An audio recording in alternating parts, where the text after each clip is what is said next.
Obsession একটা word, সেটার মানে হলো কোনো প্যাশন না, কোনো ট্যালেন্ট না। অবসেশন হলো যে আমি এটার জন্য পাগল কাইন্ড অফ, এটা আমার পুরো লাইফ অ্যান্ড ডেথ, এটা আমার পুরো লাইফ। অবসেশন জিনিসটা আমি নিজে এইচএসসি লাইফে ফেস করছি। অ্যান্ড অনেক ভালো স্টুডেন্ট, তুমি যেগুলো বিশেষ করে যেগুলো হলো অ্যাডমিশনের টপার, যেগুলাকে হলো তুখর ব্যাচের মাল, যেগুলা কিছু জানোয়ার আছে, তুমি যেগুলা ভার্সিটির ফার্স্ট হয়, ওগুলাকে তুমি চোখ দিয়ে দেখবা, কথা বলবা, সাক্ষাৎকারগুলো দেখবা, ও নর্মাল স্টুডেন্টের মতো কথা বলে না, ওই নর্মাল স্টুডেন্টের মতো ওকে টিপস দিতে দেয়, বুঝছো? বাট তুমি মনে রাখবা ওকে স্ক্রিপ্ট শিখাই দিছে যে তুই এগুলা বলবি। মেজরিটি অফ দ্য টাইম ওর কাছে যদি তুমি শুনো রিয়েলে কি করছে, 24 ঘন্টা পড়তো, হি ওয়াজ ফাকিং অবসেসড।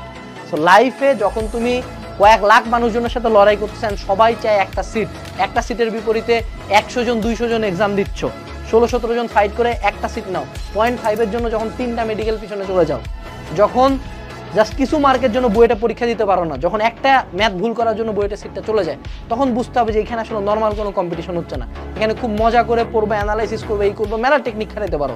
বাট যদি তুমি অবসেসড হও যে আমি ঘুম থেকে উঠি ঘুমানোর আগে পর্যন্ত একটানা সারাদিনে আমার কাজ একটাই, সেটা আমি এইটা নিয়ে চিন্তা করি, কেমনে চান্স পাবো, কি আসবে, কি পড়বো, এইটার পর এটা, তারপর এটা, তারপর এটা, তারপর এটা, একটানা। মানুষজন দেখে তোমাকে পাগল বলতে পারে, মানুষজন দেখে খারাপ বলতে পারে, সারাদিন পরিষ্কার, এইটা যখন বলবে তখন বুঝবা তুমি রাইট ট্র্যাকে আসো, কারণ এটা সারাদিন পড়ার মতোই জিনিস, এটা এরকমই কম্পিটিটিভ। যত ট্যাকটিক্স খাটাও, যত জিনিস খাটাও, কেউ কখনো বলতে চায় না যে আমি আসলে হার্ডওয়ার্ক করে চান্স পেয়েছি। কেন?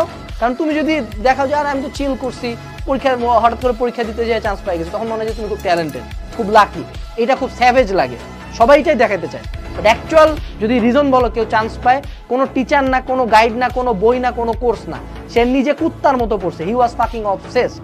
তো যদি কেউ খারাপ স্টুডেন্ট হয় তার জন্য আরো বেশি এটা বেশি প্রযোজ্য। Become obsessed with your study, become obsessed with your HSC, SSC, admission, become fucking obsessed. সবচেয়ে খারাপ সিচুয়েশনটা মাথায় নিয়ে অবসেসড হয়ে যাও। তোমাকে যাতে দেখে মনে হয় যে আল্লাহ এই চায়নাটা চান্স না পাইলে কে পাবে, তোমাকে দেখে যাতে তোমার ক্লাসমেটরা ভয় পায় যে এই চায়নাটা এত পড়ে, আমার কি হবে, বাকিরাও তার মানে এমনি পড়তেছে, তোমার ক্লাসের নাইট মেয়ার হওয়া একটা অ্যাবনর্মাল। যখন মানুষ বলবে তখন বুঝবে রাইট ট্র্যাকে আসো। আমি রিসেন্টলি ডেভিড গগিন্সের বেশ কিছু ভিডিও দেখতেছি, I have become a fan. So সেই ভিডিওগুলোর মধ্যে একটা আছে যে I wish the water is cold, I wish the water was cold. ভিডিওটা স্টোরিটা এরকম যে যখন সে নেভি সিলে ছিল, ট্রেনিং করতেছিল, তখন তাদেরকে কিছু ড্রিল রানে নিয়ে যাইতে হতো, দৌড়াইতে হতো আর কি তাদের যে চিফের সাথে। তো সেখানে দৌড়াইতে দৌড়াইতে প্রতি সময় জানা যেত যে এখান থেকে স্টার্ট করবো, ওখানে যায় শেষ করবো। তখন দেখতো যে যখন এন্ড পয়েন্ট চলে আসে তখন দেখে বাকি সোলজাররা খুব খুশি হচ্ছে যে না একটু পরে দৌড়ানোটা শেষ। বাট তারা কি করতো, তারা ওইটা পার করে আরো দৌড়াইতে নিয়ে যেত। তখন সবার মন টন খারাপ হয়ে যেত, মাথা নিচ করে, মানে মন টন খারাপ করে সে দৌড়াইতো। That would hear the happiness and go right on past the end point. When that happened, everybody stopped talking, heads would start dropping, and I start taking fucking souls. David Goggins তখন খুব খুশি হইতো। কেন? কারণ সে আশা করতো যে এই and, এই যেই হলো আমাদের যে দৌড়ানো রাস্তা আছে এটা আননোন থাক, সে আশা করতো যে বৃষ্টি হোক, সে আশা করতো যে পানিটাতে সাঁতার কাটবো সেটা ঠান্ডা হোক। I wish for rain, I wish the water is cold. They hope the instructors would stop running. They hope the water was never cold. They hope the weather was fucking good. I don't live off that hope shit. I wish the water was cold. I wish them motherfucking instructors keep on fucking running. I wish for fucking rain. When the ending is unknown and the distance is unknown, that's when you know who the fuck you are. তো এখানে সে লাস্টে একটা line বলে, যে লাইনটা হলো এটা defining point.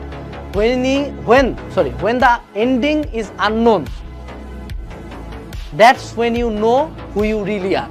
So এইটাই হলো কথা আমাদের এইচএসসি বা এসএসসি বা অ্যাডমিশনের প্রত্যেকটা পরীক্ষার জন্য আমি বলতে চাই যে তোমরা কিন্তু এক্স্যাক্টলি জানো না কোশ্চেন কেমন হবে, তোমরা কিন্তু এক্স্যাক্টলি জানো না তোমার পরীক্ষার আগে সিচুয়েশন কেমন হবে, তুমি এক্স্যাক্টলি কোনো কিছুই জানো না যে আলটিমেটলি তুমি চান্স পাবা কিনা। আর তুমি যেটা করতে পারো, তুমি সেটা পরিশ্রম করতে পারো, মেন্টালি সব কিছুর জন্য রেডি হইতে পারো। তুমি যদি সবচেয়ে ওয়ার্স্টটার জন্য রেডি হও, যে কোশ্চেন সবচেয়ে টাফ হবে, কোশ্চেন সবচেয়ে আনপ্যাটার্ন হবে, হয়তো বা পরীক্ষার আগে আমি অসুস্থ হতে পারি, but I will still give the best, তখন কিন্তু তুমি মেন্টালি অনেক বেশি রেডি। ওই স্টুডেন্ট আছে যে হলো